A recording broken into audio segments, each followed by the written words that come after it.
To welcome our very distinguished professor of semiotics, the wonderful, fascinating keynote speaker, Massimo LEONE, who is many things, among other professor of philosophy, the official status of communication of cultural semiotics, and visual semiotics at the Department of Philosophy and Educational Sciences at the University of Turin. He's a part-timer and an associate member of Cambridge Digital Humanities. Among other, he's adjunct professor at the University of Caracas in Venezuela, and he has single-authored many books, as well as he has an impressive winning of a 2018 ERC grant. He is editor of the editor-in-chief of Lexia, the semiotic journal of the Center for Interdisciplinary Research and Communication, and among other, he's one of the co-editor of the book Isaki di Lexia, and we all know his ERC grant, fascinating projects and research on face studies. But today, he is going to talk to us about Facets. Let me see the exact title. If I am here on the... Oh, great. Faces and Filters, the Semiotics of Digital Appearances. Thank you very much. Thank you very much. Thank you very much. For this wonderful introduction, and many thanks to my friend and colleague Sorin for creating all this for us together with his female counterpart, Paula. So I'm really thankful. So the talk today will propose an archaeological genealogy of multimodal ideologies. I should maybe use the... So the talk today will propose an archaeological genealogy of multimodal ideologies that stretches from the remotest times of our civilization until the present digital era. It will do so through exploring the multifaceted nature of the Maori facial tattoo, known as moko or amoko, as a form of writing, multimodal writing, and its complex historical trajectory. So I've prepared a multimodal index of my presentation, and this is it. So this is my presentation. It is actually a graphic work of art that has been prepared by a graphic designer called Alessandro Buonacorsi, who has taken my talk and has prepared this beautiful, beautiful visual introduction. And it works much better than the verbal introduction, of course. So, initially come across by the first British colonizers, the moko became an object of colonial curiosity, invoking both fascination and misunderstanding. Herman Melville's portrayal of Queequeg in Moby Dick further propelled the moko into the literary realm, highlighting its significance as a defining feature of a character, while also inviting speculation on human exteriority and the intricate balance between revealing and concealing one's identity. For centuries, the writing on the skin, which was later to be called tattoo following the encounter with Oceanian cultures, faced stigmatization due to its divergence from the semiotic ideologies of Judaism and subsequently Christianity. These belief systems, in different ways, perceived writing on the skin as a potential source of idolatry, leading to the marginalization of the moko and its cultural significance. In the contemporary era, the Maori tattoo has experienced appropriation and exploitation, including its digital manifestation through facial filters, we'll see that. However, it has also emerged as a powerful medium for reclaiming cultural dignity and pride. Maori individuals have embraced the moko as a means of asserting their unique identity, challenging the historical stigmatization and fostering cultural resilience. This talk will shed light on the journey of the moko from its initial encounter with the British colonizers to its present-day resurgence as a symbol of cultural revitalization. By examining its historical, literary, and cultural dimensions, this study aims to deepen our understanding of the Maori facial tattoo as both a form of multimodal writing on the face, hello, yes, this is my fan calling me, yeah, and a vehicle for personal and collective expression. So we'll start from Melville, quotations from Melville, and here you have a picture of the actor impersonating Queequeg, Moby Dick's Queequeg, in a movie dated 1956, Friedrich von Ledeburg. So, first quotation, I was all eagerness to see his face, but he kept it averted for some time while employed in unlacing the bag's mouth. In a renowned passage extracted from Melville's timeless novel Moby Dick, the impending unveiling of the features belonging to the barbaric harpooner Queequeg, barbaric between commas, serves as the locus of tension within the narrative. The focal point resides in the apprehensive anticipation experienced by Ishmael, the concerned protagonist, who finds himself eager to witness the countenance of his unfamiliar roommate at the Spoutery. However, a nuanced semantic interplay engenders an intensification of suspense, while Ishmael patiently awaits the revelation of Queequeg's still concealed face. The harpooner, in a peculiar twist, directs his attention toward the act of unlatching the mouth of his own purse. Strikingly, in the very instant that Queequeg exposes the contents of his bag, the enigma surrounding his visage is simultaneously unraveled before the astonished gaze of Ishmael. Second quote, this accomplished, however, he turned around when, good heavens, what a sight! Such a face! It was a dark, purplish. This is my second fan calling me. What a sight! Such a face! It was a dark, purplish yellow color, here and there stuck over with large, blackish-looking squares.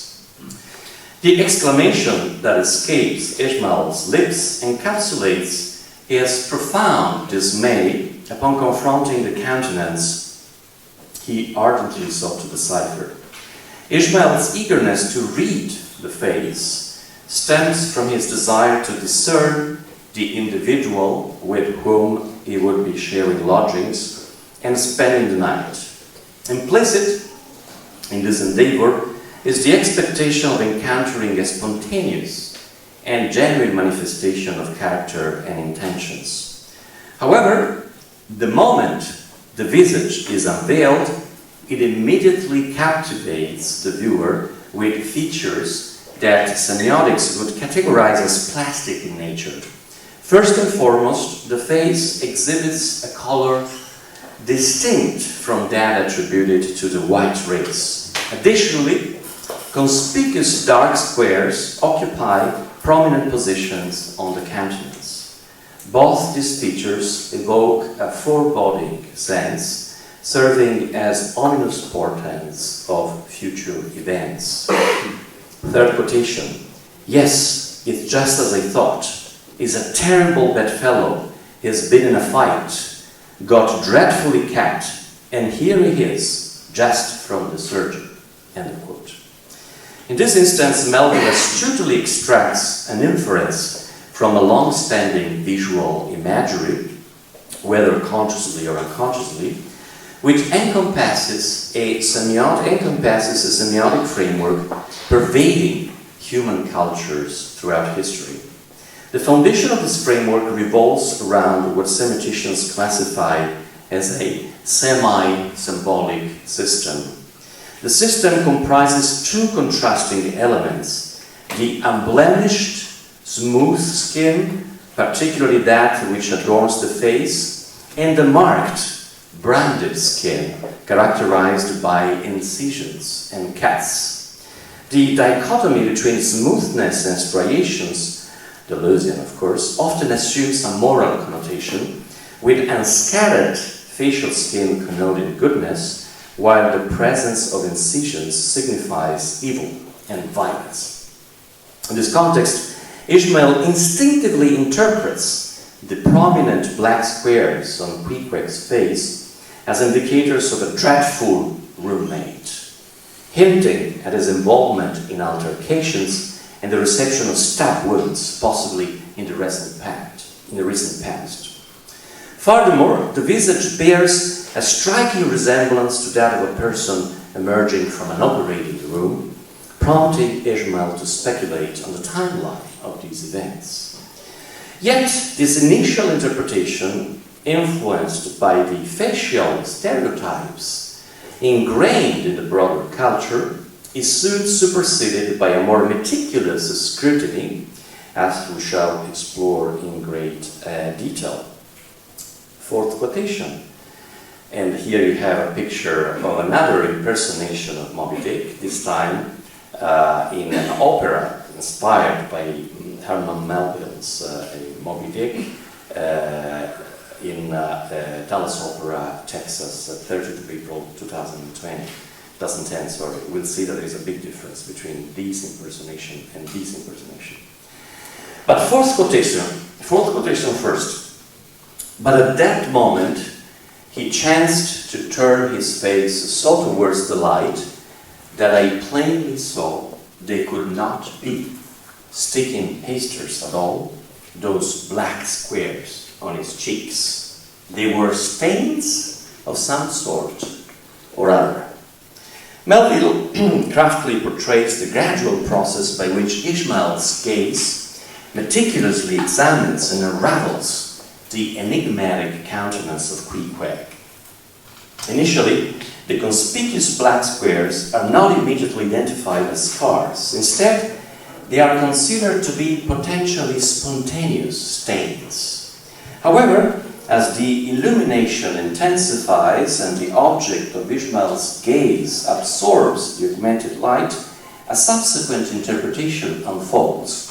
These markings are recognized not as inadvertent stains, but rather deliberate and purposeful imprints. Intriguingly, they do not bear the characteristics of knife or scalpel incisions, but rather resemble inked marks, suggesting a connection to a deliberate act of inscription. Fifth quote. At first, I knew not what to make of this, but soon an inkling of the truth occurred to me. Melville is really fantastic. There is this word in the sentence, inkling, that is impossible to translate in other languages, because it is a word that at the same time in English refers to ink, so the dye, the color that we use to write, and to a sudden idea. I had a professor of Latin American literature when I was at the University of Siena.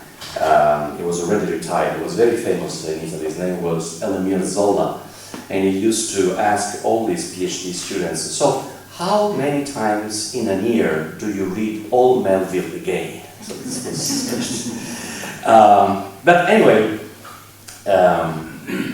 Melville's deft choice of the term inkling holds profound significance within its usage. This word conveys not only an idea or a tentative hypothesis akin to what Peirce would describe as an abduction, but it also encompasses the concept of dye and the etymology of it.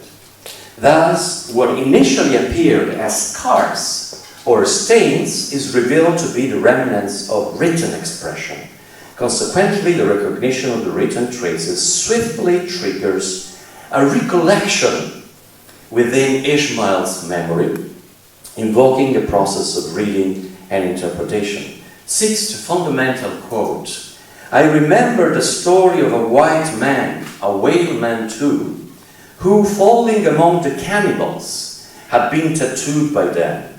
I concluded that this harpooner, in the course of his distant voyages, must have met with a similar adventure.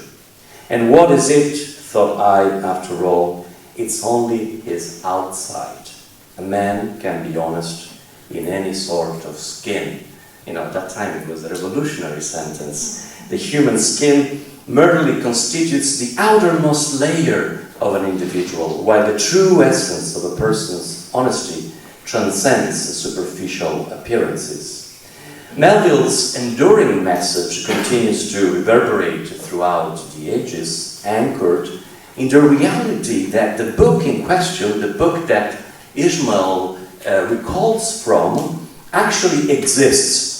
In 2011, the comparative scholar Geoffrey D. Sandberg, who is now at Amherst College, published a book entitled Whip Scars and Tattoos, The Last of Mohicans, Moby Dick, and the Maori. Within this volume, Sandberg convincingly asserts the hypothesis that Melville's characterization of Queequeg draws inspiration from the personal history of Tepe Kupe. Tepe Kupe is going to be the great protagonist of our talk.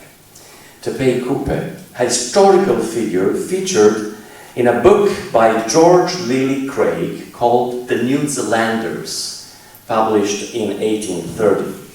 Who was Craig? Craig was a Scottish author who lived all of his life in Britain and then in Scotland, but he wrote the first book about New Zealand without ever moving from Great Britain and the New Zealanders. So, Tepe Kupe emerges as a prominent figure in Maori history, embodying the esteemed positions of both Rangatira, he was a leader, he was a chief, and military leader within the Ngati Toa tribe. He got involved in wars, in battles, important events in Maori history. But the most notable episode from the point of view of England in Tepe Kupe's life occurred in 1824, when he fearlessly secured passage on a ship bound for England. He was the first Maori to visit England. During his time, he had the distinct privilege of being introduced to George IV, the king, acquired equestrian skills. He designed his own moko, the traditional Maori facial tattoo, and having his portrait captured in paint, thus immortalizing his visage for posterity. And this is him, Tepe Kupe, portraited in a portrait dated 1826 by John Harry Sylvester. So is this a portrait? Is this not a portrait? It is an intercultural, multimodal portrait, as we shall see. So we read from Craig's book. Some very curious information was accidentally, quotation 7, obtained from Tupai on the subject of the Amoko. The sketch of his head, from which the accompanying engraving is copied, was taken while he was at Liverpool by his acquaintance John Sylvester. And Tupai took the greatest interest in the progress of the performance, but he was above all solicitous that the marks upon his face should be accurately copied in the drawing. End of quote. The meticulous sketch referenced to by Craig resulted into an exotic watercolor representation that is currently housed, this watercolor that you see, in the National Library of Australia. As I said before, it was executed around 1826 by the skilled artist John Harry Sylvester. This artwork masterfully captures the facial expression and upper body of Tupei Coupe, meticulously adorned in the fashionable garments of the era. Let's do some semiotics of fashion, which is very important. We should do some historical semiotics of fashion, not only concentrating on contemporary fashion.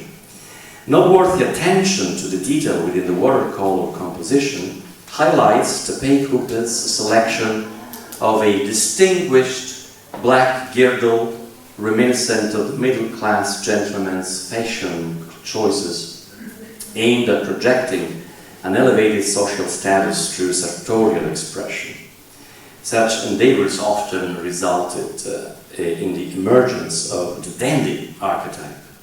Tupei Coupe's ensemble further comprises a cotton shirt with a tall, erect collar exuding an aura of sophistication. This is accompanied by a broad cravat, tastefully tied in a gentle bow, lending an additional touch of elegance to his ensemble. So the conventional and fashionable nature of the attire starkly contrasts with the exoticism of Tupei Coupe's countenance. Yeah, there's this stark contrast here between the clothes that are the same clothes of the Bridgerton, if you have seen the series, isn't it? The same epoch. And also the hair, because this is the typical hair that men would have in the 1820s, in the 1820s in England. Curls were in fashion, and men and women alike would use pomades and other devices to have this perfectly curly but composed hair. So you have this typically, let's say, Bridgerton hair and Bridgerton clothes, and then you have on this face the scandal of the Moko. So, according to Craig, who describes the portrait seance in his book, Tupei Coupe himself presided over the correctness of the painterly reproduction of his countenance, a quote number 9. The figure, he explained, not being by any means a mere work of fancy, but formed according to certain rules of art which determined the direction of every line. It constituted, in fact, the distinctive mark of the individual, end of quote. During that period, it was widely recognized among the Maori that the facial Moko held a significance beyond mere decoration. It served as a means of etching individuality onto one's visage. From a contemporary semiotic standpoint, one could argue that while British portraiture, as Francesco Piluso had just underlined in his talk on the portrait, represented the face as a proclamation of uniqueness, the Maori perspective considered the face as a physical canvas for an enduring inscription of that very singularity. Whereas the British elevated prominent figures by immortalizing their faces on canvas, the Maori transformed notable countenances into intricate self-portraits using their faces as living diagrams. Moreover, Craig's account, my third fan is calling, I have a crowd of fans all over the world. Moreover, Craig's account of the meticulousness of Tupei Coupe, whom the author calls Tupai, in front of his own portrait, is even more pronounced, focusing on one area of the image in particular, which is, according to you, the most important area in this diagram. Where is the most important area in this facial diagram? Very good. We see that Sylvia is an expert on facial tattoo and facescapes. Indeed. In one part, writes Craig, of that on his own face, the mark just over the upper part of his nose, Tupai constantly called his name. That was his name. Saying, European man, write with pen in his name, Tupai's name is here, pointing to his forehead. End of quote. Within the intricate diagram of the Moko, the tribal facial tattoo, resides an inscription that surpasses mere group membership or individuality, extending into a realm of indexicality that transcends comparisons to the iconicity of portraiture. Particularly, the elaborate pattern of tattooed lines positioned on the forehead, just above the nose, assumes the role of a signature. The Pei-Coupe contends that this marking affirms not only the individual's uniqueness, but also their spatial and temporal presence. It serves as a sign asserting the social and physical existence of the individual before their interlocutors and community. In Craig's narrative, the Pei-Coupe's interaction with Sylvester's portrait extends beyond the mere inspection. Rather, the Pei-Coupe assumes an active role by offering himself as a model, painstakingly reproducing on paper the intricate web of lines that adorn the faces of his immediate kin. Through this act, he emphasizes the scriptural divergences that set these representations apart from the likeness captured in his own visage. And here we have a reproduction of the facial diagram that the Pei-Coupe himself produced, the self-portrait of the Pei-Coupe for his British interlocutors.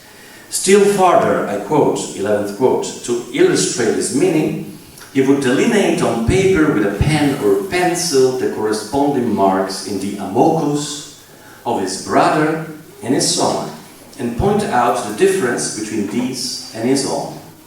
But it was not only the portion of the decoration which he called his name, with which Tupai was familiar. Every line, both on his face and on the other parts of his body, was permanently registered in his memory. So the Pei-Coupe demonstrates a remarkable capacity to recall every intricate detail of the tattoos that symbolize and simultaneously announce the presence of his beloved family members to the world. By committing these embodied facial diagrams to memory, the Pei-Coupe engages in an act akin to communing with his loved ones in absentia. There is someone quoted Pliny the Elder. I think it was Giovanni Panizzi.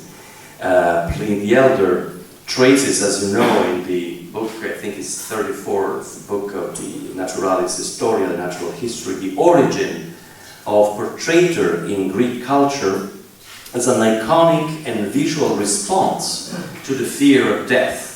We love someone, we're afraid that the face of the someone will disappear forever because of death, and so we create a portrait of that face. This is the origin of the portrait according to Pliny the Elder in Greek cultures. But the Moko, or a Moko, function as a mnemonic device in its own right. However, the semiotic gap between the signifier and the signified, the medium and the inscription, the expressive matter and the substantive content, as Hemslund has said, is considerably reduced. Whereas a portrait represents a beloved face, the Moko represents, or even presents it, as it becomes an inseparable part of the flesh that bears it. It is important to note that the Pei-Coupe reproduces the design of his own facial tattoo for the sake of European comprehension, as those within the Maori community and culture view the Moko as indistinguishable from the very face it adorns. From the point of view of Maori culture, this Moko on paper, and even this Moko on the screen, doesn't make any sense. It is reproduced there for, let's say, another civilization to look at and to inspect. But the Moko is the face, and the face is the Moko. They are inseparable. They cannot work apart from each other. So it was exactly at this juncture, within the pages of Craig's The New Zealanders, that this illustration emerges, likely observed by Melville and igniting his vibrant imagination, serving as a wellspring for the creation of Queequeg's character and visage. The symmetrical arrangement of lines that encase the Maori's countenance may have been perceived by contemporary observers as mere adornments. And that was the immediate reaction, and probably this is also our ignorant reaction toward what we called the Maori facial tattoo. It is an adornment. Of course it is not an adornment. It is not a decoration. It's a different way of conceiving meaning. Very much different from the Western way of conceiving meaning. So these patterns, delineated in black on white and ink on face, appear to embody that meaning of order ascribed by Gombrich to the ultimate significance and evolutionary function of decoration in Western figurative culture. But Gombrich's reading would not work with this particular decoration. This is not a decoration. This is not a visual pattern, but a visual medium that serves a different purpose. It's not the purpose to capture any deviance from the norm, that is Gombrich's hypothesis, as you recall. In the case of facial moko, this anthropological function finds expression in capturing both individuality and the interplay of familial and communal bonds within a graphic configuration. Now, there is an interesting story, but I'll go very fast through it because I want to show you my Maori ancestor. As you see, in the 17th century, the Maoris, according to this depiction of Isaac Gilsemans, would have exactly my hair. So this way of, and exactly my beards. And this is a portrait, but the very first is a representation, visual representation of the very first encounter between Western explorers, as they would be called at that time, but they were in fact colonizers, and Maoris. Isaac Gilsemans was indeed the artist and painter on the Endeavour. You remember the Endeavour? I had once an Endeavour Award in Australia, and I was very proud of becoming an Endeavour visiting professor at Monash University. And then, unfortunately, I realized that Endeavour was the name of the ship that James Cook's was leading to Australia and to New Zealand. But this is before Cook, because this is actually a drawing that was created by this artist, Isaac Gilsemans, who was on the ship of another navigator and explorer, also a colonizer. It was a Dutch one, and his name was Abel Janszoon Tasman. You know Tasmania, so Tasmania derives his name from the first Dutch colonizer who arrived close to the shores of New Zealand. It was a very violent encounter because the Maoris felt attacked, of course, and reacted, and they killed some of the explorers. But there is a particular visual element that should really be striking in this representation.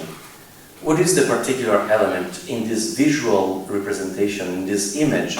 In the very first image of an encounter with Maoris executed by Isaac Gilsemans in 1642 aboard the ship of Tasman. It's a drawing that is now in the New Zealand National Library. What is the visual element that strikes you? Writing. Writing. Yeah? Writing. Well, there is writing, of course, because there is a caption. So it's because this is actually made by Western artists. So there are the captures saying what is what. You know, it's a very didascalic, didactic image. No, it's another element. What is the element? The black. Huh? Black. Well, the flags are just signaling the fact that it's a Dutch vessel. The Maori are on the foreground?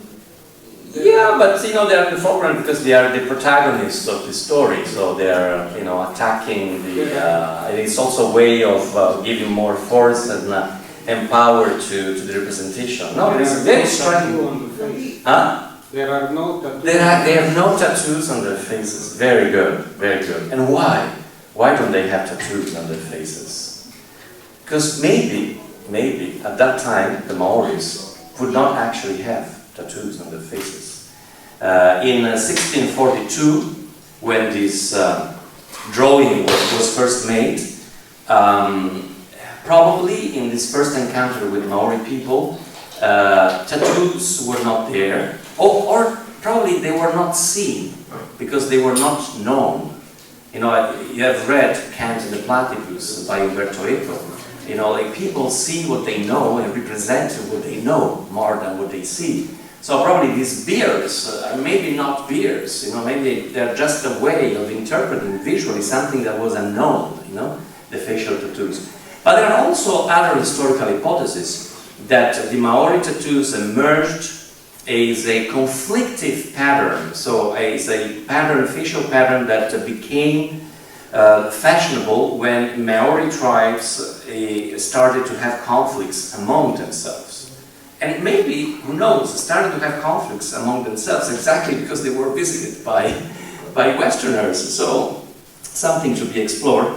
But certainly in this second drawing, also an early drawing, but this time made by an artist on Captain Cook's endeavor, we see clearly that there is a representation of something that resembles a facial pattern.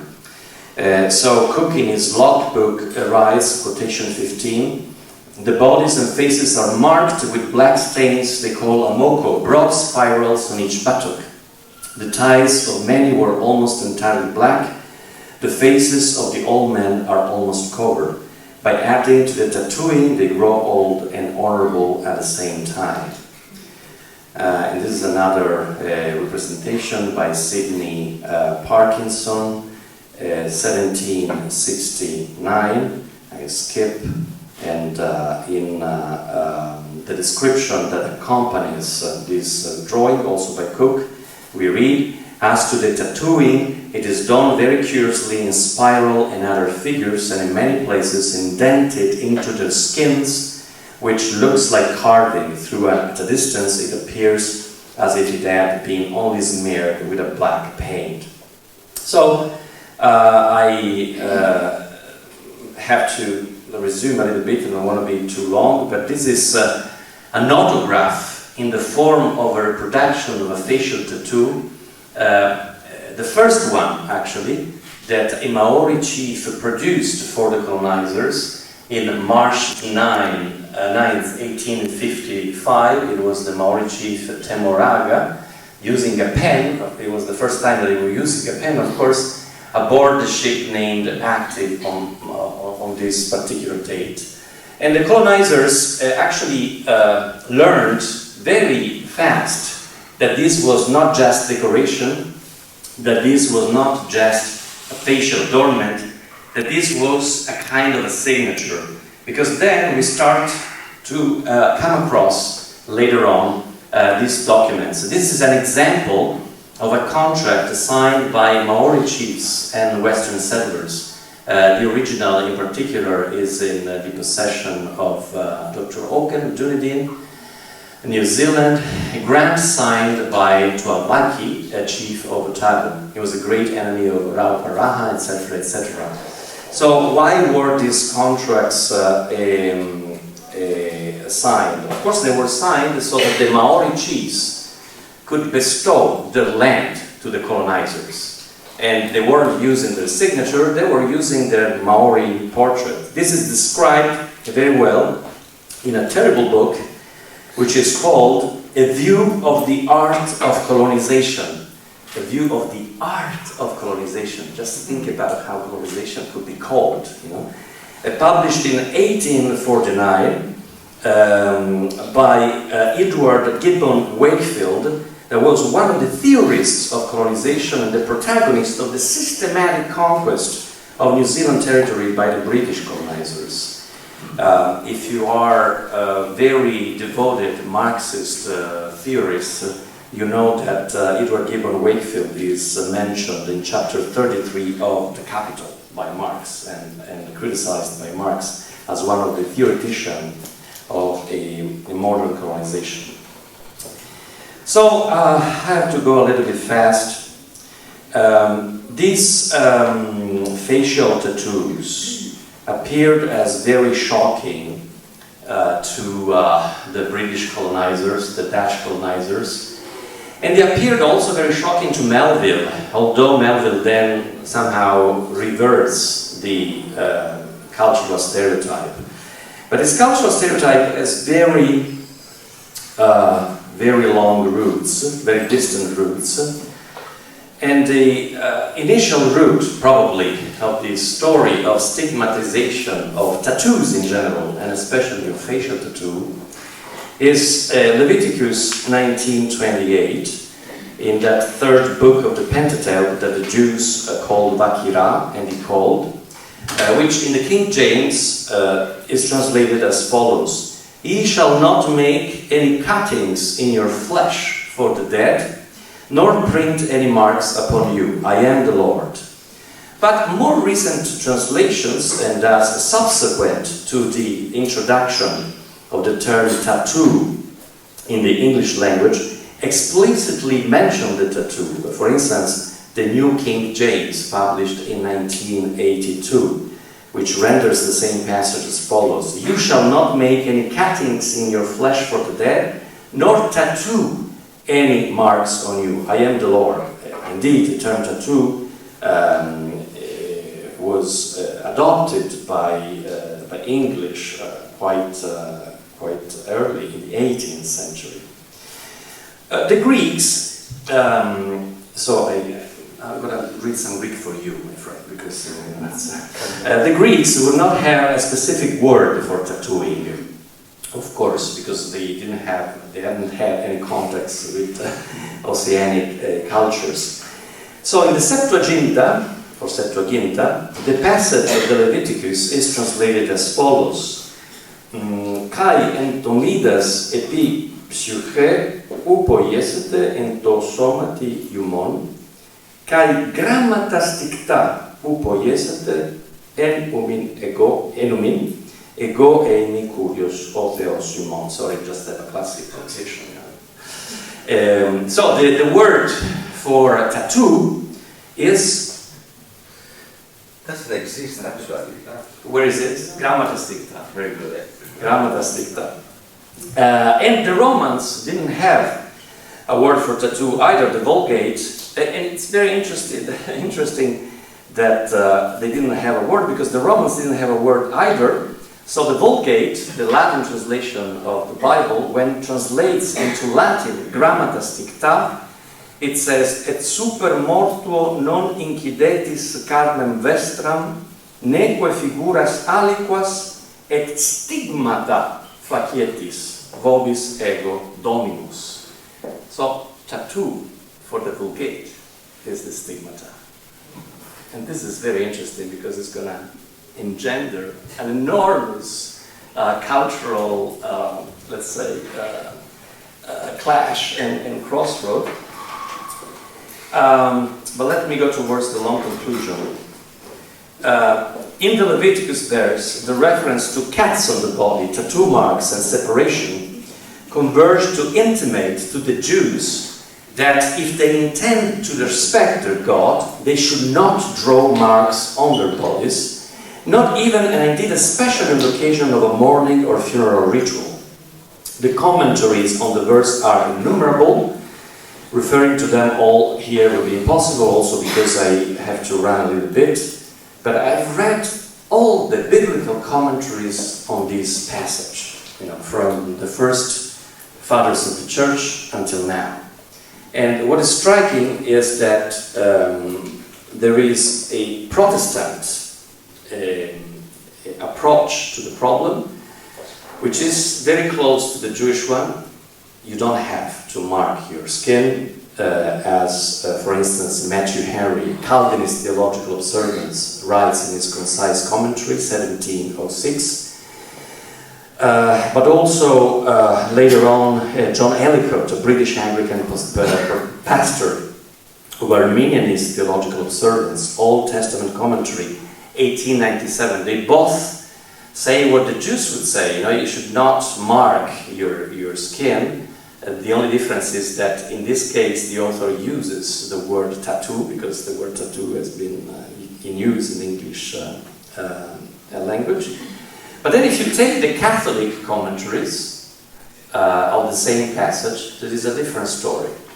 So the Catholic commentators say, yeah, of course, it is taboo to tattoo your face. It can be an idolatrous practice, but at the same time, as this author, Haydock, Catholic, writes in 1811, Christians have sometimes, quotation 33, marked their arms with the cross or name of Jesus, as Saint Jane Frances de Chantal did her breast. The church historian relates that Saint Francis, Saint Catherine received miraculously the prints on his wound. So the perspective is different because, of course, Catholic saints have stigmata sometimes. And so they have mark on their skin. So it cannot be completely forbidden. There must be a different semiotic ideology allowing these tattoos. So I don't have time to go through the Jewish commentaries on this passage that are very elaborate. You know, like there is no one like Jewish rabbis debating on the illicity of a practice, but they go from a very orthodox stance in which even if you have a scar and then you used some burnt powder to try to heal the scar and it looks like ink, that is idolatry, because it looks like you have been writing on your skin, although you just wanted to cure your illness, your wound. And on the other end of the spectrum, there are other, let's say, a little bit more flexible rabbis who say, well, you know, it's not that you cannot write on your skin, you can write on your skin, but it doesn't have to make any sense. And others say, well, you know, it's not important if it makes sense. The only thing that matters is that you don't write the name of another deity on your skin. But this is not the version that is followed by halakha, because it's too bland. So, what is the conclusion of all this? The conclusion is that very remotely in time, the Jews adopted a semiotic ideology according to which meaning should not be written on the skin, because meaning should be written only in the Torah, should be found only in the Torah. So every other source of writing external to the Torah, and especially on a body, would have been judged as a possible source of idolatry. Then the Greeks adopted this semiotic ideology that is actually the main topic of Derrida's grammatology. Adopted it and passed it to Roman commentators. Then Christians adopted it, and Protestants especially, in the clash with the Catholics, reinstated and underlined the semiotic ideology of the impossibility and the illicit character of having one's body as a surface for meaningful writing. The Catholics make some exception, but they make some exception only in exceptional cases. The relics, the stigmata, Jesus, exceptional encounters, mystical encounters. All this semiotic ideology then travels throughout the ages and arrives in a very strange moment and strange place in the world and in history, in the encounter between British first Dutch and then British colonizers, who were completely who had completely absorbed this semiotic ideology. This semiotic ideology was their second semiotic nature. And the Maoris, who didn't have the Bible, who didn't have the Torah, who had never developed writing. It's one area of the world where writing was never developed as we know it. And the clash of semiotic ideologies stemmed from there, from the fact that the British colonizers, the British explorers, did not understand the importance of these facial tattoos, the fact that they would represent a different way of anchoring the meaning in a society. So not anchoring it into an external object, a device, a book, the Torah, which becomes a body, a certain kind of a body, you know, in Jewish culture, but to anchor the meaning in one's body through the tattoo. And that gave rise to different phenomena. One phenomena is this one. These are some Instagram filters that allow people to try Maori tattoos. Instagram, of course, prohibited these filters after the entire Maori community protested. But this Instagram filter was created exactly with the same ideology that was born like many centuries ago in the creation of the Judeo-Christian semiotic ideology of writing, and was then perpetrated and continued and passed on throughout the centuries. The idea that I can try on my face another culture's writing. My old friend, now deceased, Michael Silverstein, would call it a process of antextualization of culture. So I extract just the signifier, because I have in my semiotic ideology the idea that signifier and signified are severable. And we, semioticians, are exactly like the British explorers, are exactly like the Dutch explorers. We are also the son and daughters of that long history of semiotic ideology. We cannot understand very well what the Maori tattoo is if we think about it in terms of signifier and signified, expression and content. But at the same time, there is hope, dear friends. In 2016, Nanaya Sibele Mahuta became the first Maori woman to display a moko kawawe, a female moko, in Parliament in New Zealand. But 2016, my friends, so not too long ago. And was subsequently promoted from Associate Minister of Housing and Maori Affairs to one of the highest ministerial portfolios, that of Foreign Affairs. And she still, you know, when I was writing this text, she was still the Minister for Foreign Affairs of New Zealand. The moko, she said, is a statement of identity, like a passport, told Mahuta to The Guardian in 2016.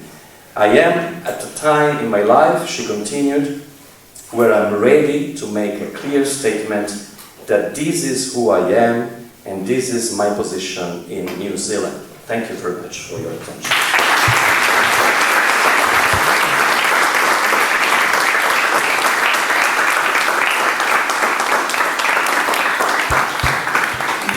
We can now have some comments and feedback or questions from the audience. Yes, please. Maybe you can hear me. Okay, thank you. There were a lot of things. I will try to stay strict. The first one, if moko, yes, are kind of cultural fingerprints, that would be my definition. That how do they get with the concept of disguising? Do they have anyone? And is it similar to ours? The other thing is, for us, the very idea of becoming old, it's associated with change, face changing. how do they get, how do they deal with it? And last is a remark. Saussure himself was a kind of Maori, I think, because he always said that you don't have signifier and signified if not as two faces of the same thing. And then it's maybe some kind of successive semiotics that consider signifier and signified as separable, but Saussure was a kind of Maori, I think. Thank you.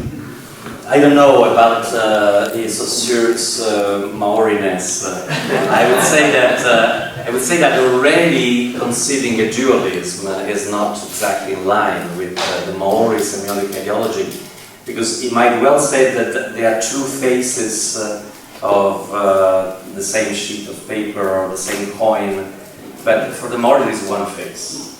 So this is the difference. It is the same problem that we have with our fellows Muslim believers, when we tend not to understand why the Quran cannot be translated. It cannot be translated because it has one face and not two faces. So the only face of the Quran is the Arabic one. So you can translate it, but as a sort of a concession to cultures who do not actually read the original language of the Prophet. But the semiotic ideology of Christianity, it is one that is based on translation. It doesn't matter at all in what language you read the Gospels. You know, the important thing is that you get the message. So there is a very strong idea of separation between expression and content there. As regards the getting old, this is something that was, if I remember well, was underlined since the very first encounters with Maori people. Maybe it was already in the travelogue of James Cook. The fact that getting old means an accumulation of lines on your face and on your body. So the more you get old, the more you write your identity through this accumulation of diagrammatic accumulation on the face. So it's a progressive intensifying. And the first question is the most difficult one. You know, I can answer only tentatively by saying that the Maori culture doesn't have the same understanding of not only visual meaning but also social meaning that is inscribed in portrait, as I said, but also the idea of visual and social meaning that is inscribed in the device and concept of the mask. Because your question is on the mask. But again, you know, that will require another lecture. You know, like the way in which we have misunderstood masks as Western commentators, the way in which Levi-Strauss misunderstood masks in his readings of the man. Monumental, beautiful, but it was completely pervaded with this semiotic ideology I'm talking about. You know, looking for meaning in masks all the time, looking for the signifier of the signifier.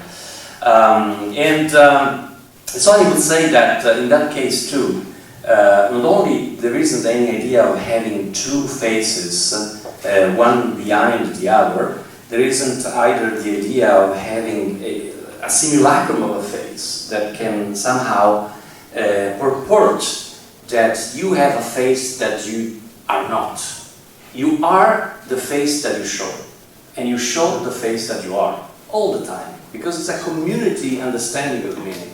So you are never an individual subtracting yourself to the other. So this is the mask case. There's no disguise. Yeah. Not in the same way.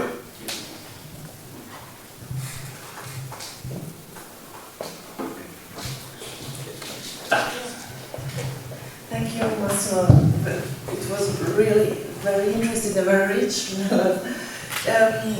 I'd like to think about, come back about the interpretation, the link between the interpretation of the Torah and the interpretation of sign. Because I was thinking that it's a sort of way to be coherent in a very complex system of thinking, because Torah gives a very large space to the empty sign, the absence. What is lacking is the opening to the interpretation. So my question is, there is a sort of link between the way in the tradition, religion traditions, we think writing, and the way we let to appropriate writing to the community. Oh, definitely, yes, this is a central issue, absolutely.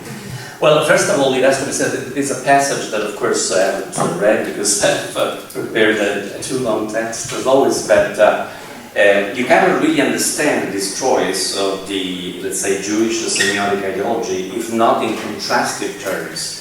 The first mention of what then we would call tattoos in Western history dates back to Herodotus. Herodotus actually, by talking about other peoples, other populations, other cultures, and in particular talking about the Scythians, he says that they have this habit of marking with writing in ink and burning their skin during mourning, for mourning. So it was also, since the beginning, a contrastive strategy and a strategy of differentiation.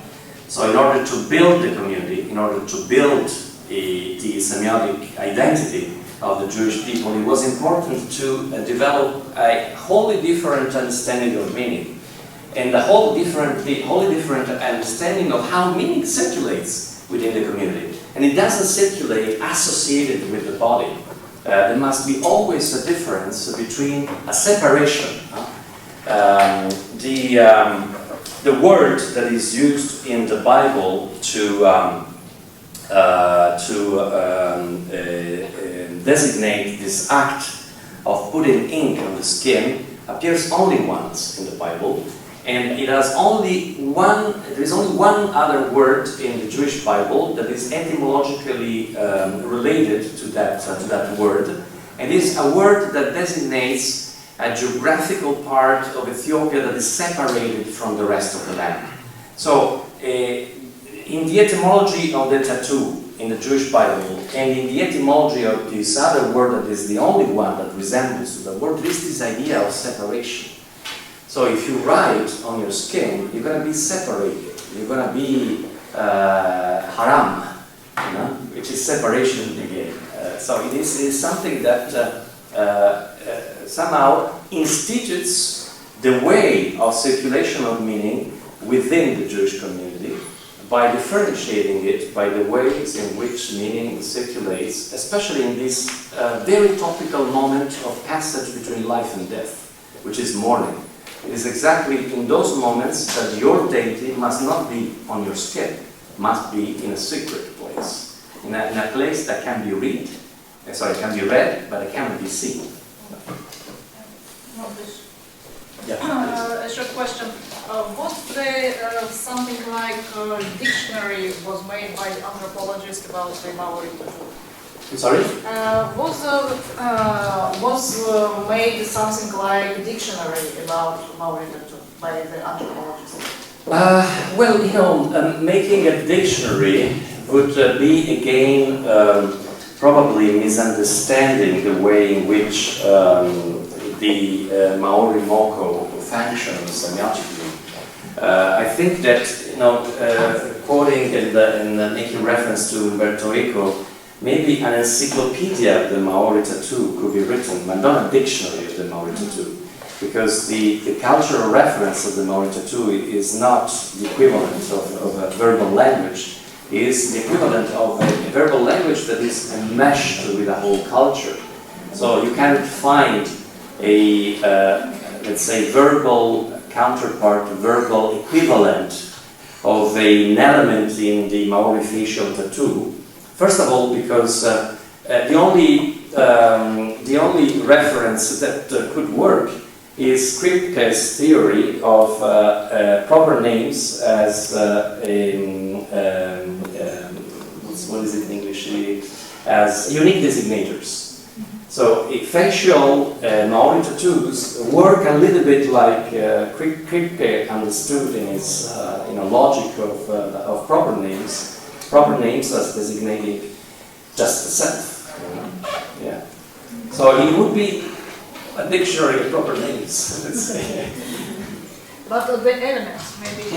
But maybe elements. The elements are important indeed, because what we are suggesting, I think is a very good suggestion, is that there is not only, let's say, a lexical understanding of the Maori facial tattoo.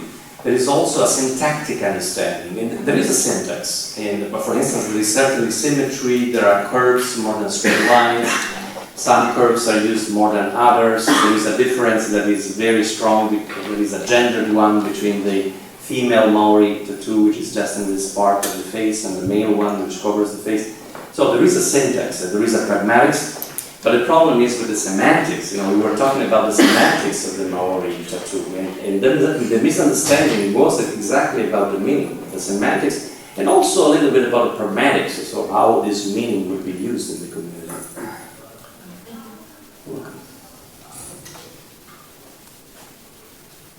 Any last questions for you, Massimo? So we understand that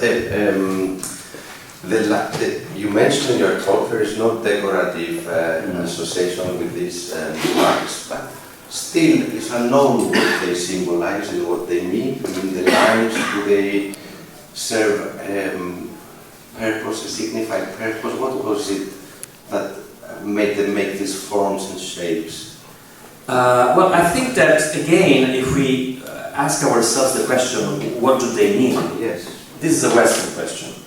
Because it underlines, it implies the fact that they refer to something else. So they are a representative in Persian terms that refers through an interpretant to an object. But the idea is to be within a culture in which this fundamental logics of semiotics, fundamental in Persian semiotics as well, collapses. So you don't have a representative and an object. You have a representative who is an object, that is an object. So you cannot really ask what does it mean, because it means itself. It cannot be detached from the person. It cannot be literally detached from the person because it's on the face. Now, other questions can be asked. So, like, why is it placed on the face? Why in the buttocks? Why in the thighs? Why in certain places? But the facial tattoo we were talking about, the one designating the singularity of the individual through this, collapse, this collapsing of representation and object. It cannot have any different interpretation because it is a presentation. It is a presentation of the self more than a representation of the self. Then, of course, one also has to add that the encounter with different cultures of meaning always transform the two cultures. So now even the Maori use moko in decorative ways, and they use them to mean something else, and they use them in a way that will be closer to the Western ways of decoration. But they've differentiated, so they have now two different words to designate the traditional Maori facial tattoo, which is sort of a diagrammatic, embodied self-portrait, and on the other hand, another word to designate the, let's say, corruption or even dissemination of that way of drawing for the purposes of global decoration intents. Yeah. And it's only recent examples that show this differentiation between genders, male and female. No, this apparently is traditional, but something that I wanted to, and just to conclude, because I told you in the beginning that there is a big difference between this impersonation, 1956, and this impersonation, 2010. So what is the difference according to you? The sign are different, yes, but there is something more. Inside of focus. Let me see the answer. Inside of focus. Well, the main difference is that this guy is an Austrian actor. Is Friedrich von Leeuwenhoek impersonating a Maori character in the film that is adapting Melville's Moby Dick in 1956. And he's just an Austrian guy with his face decorated with signs that resemble a Maori moko. This is a Maori actor who actually presents his face. So this is the difference. And I think it's a good difference. Thank you. Just a comment about tattoos are common in indigenous cultures, worldwide, Australian, body markings. Good question, why did they die out?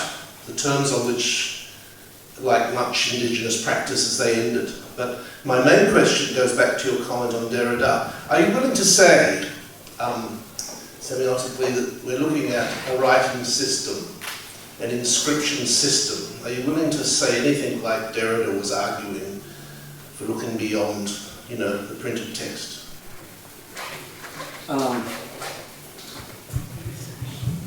Yeah, well, what I was arguing is that there is an intuition in the Lacanthologie, Derrida's grammatology, that goes in the same direction of this paper, but goes also in the same direction of, let's say, the school of semiotic anthropology that was established by Silverstein in Chicago, and then notably followed by Webb Keen, who's a semiotic anthropologist, and he has commented on similar dynamics in the encounter between Dutch missionaries and the indigenous population of Sumba in Indonesia. Populations that were constantly accused of cherishing fetishes, of course. And fetishes, we know the origin of the word. We know also that Bruno Latour taught us that we are all a little bit fetishists, even in modernity, or factitious, as he proposed. But the main problem was that the Dutch missionaries too were trying to understanding the presence of these objects, sacred objects in the rituals of the population of Sumba, according to this inevitably, well, we call it logocentric semiotic ideology, but I think we should characterize it. I think it's more than being a logocentric. It is a semiotic ideology of separation and separability. So the idea that actually an expression can travel separated from the content, and that if you deny that separability and that separation, you are a fetishist, because you don't recognize, for instance, the difference between adoring a painting and adoring the saint or Jesus represented in that painting. But this is a distinction that was introduced by Catholicism exactly to, somehow render this practice acceptable against the critiques of Protestants, because actually when you are adoring Jesus through a painting, you are adoring the painting as well. So there is something idolatrous in that. So my meaning is that this is a deeply ingrained understanding, even it's not even an understanding, it's a kind of a second nature, as I called it, that developed in what we call now Western cultures, but that part of Western cultures that was deeply influenced first by Judaism, then by Christianity, and especially by Protestant Christianity, that became the main religious ideology of modernity, and then capitalism, as we know. So it is exactly through that same logic that every kind of commodification of meaning can happen and take place. Everything that allows us to extract meaning from a certain culture and sell it, for instance. Sell it to tourists, sell it to the cultural industry. It is the same phenomenon, you know, it is denying the fact that culture is also a skill. And as a skill, you cannot strip someone of that, you know. It is a personal thing, it is attached to the individual, it is attached to the community. It is one way of understanding what meaning is. So I think that Derrida, in criticizing the logic of meaning that comes from a certain interpretation of the Bible and a certain tradition within the philosophical, a very long philosophical path going from, you know, the establishment of the Jewish Torah until present-day theology, was pointing at something relevant in my terms. And this is why there was also, but that would lead us, I think, very much farther. There was a misunderstanding and a clash between Eco and Derrida. Eco was accusing Derrida of misleading Peirce. But of course it was misleading Peirce, because Derrida wanted to somehow show the ideology of Peirce. He wasn't trying to use Peirce to build the semiotics. He was trying to underline the fact that semiotics too has an ideology, and is the typical ideology of, let's say, our sciences, our social sciences. Sorry for the long answer. Your question was personal.